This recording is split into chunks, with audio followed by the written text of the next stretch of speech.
US set to sanction Russia over Ukraine war. Trump sends envoy to meet Putin. Russian President Vladimir Putin met US Special Envoy Steve Witkoff on Wednesday, in what is being seen as a last-minute effort to avoid President Donald Trump's sanctions if Moscow fails to end the Ukraine war. The two leaders were seen smiling in the video that emerged from the meeting in Moscow. Trump, who had bragged that he could end the conflict within 24 hours of taking office, has given Russia a deadline till Friday to make progress towards peace with Ukraine or face new penalties. 3 rounds of peace talks have been held so far, but the two sides have failed to reach a ceasefire agreement. Trump has not said anything about actions against Russia, but he has previously threatened to impose secondary tariffs targeting Russia's key trade partners.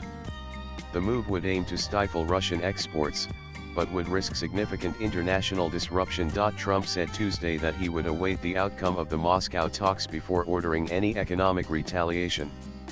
"We're going to see what happens," he had said. Meanwhile, Kremlin spokesman Dmitry Peskov considered the talks with Witkoff to be important, substantial, and helpful, and valued U.S. efforts to end the conflict. The tensions between Moscow and Washington escalated when Trump ordered the deployment of 2 nuclear submarines near Russia following an online row with former Russian President Dmitry Medvedev. However, Trump has not said whether he meant nuclear-powered or nuclear-armed submarines.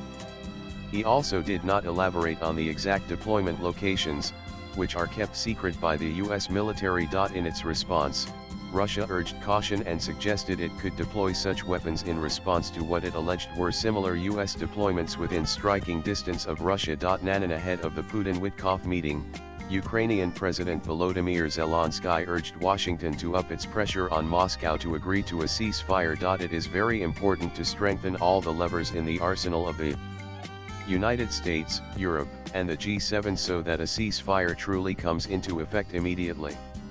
Ukraine sees the political will, appreciates the efforts of our partners, of America, and of everyone who is helping," Zelensky wrote on social media on Wednesday after Witkoff landed in the Russian capital. Swipe left for next video. Russia's more than 3-year campaign on Ukraine has killed tens of thousands of people, destroyed swathes of the country, and forced millions to flee their homes. Moscow has demanded that Ukraine cede more territory and renounce Western support if it wants the fighting to stop. With agency's inputs, latest blogs.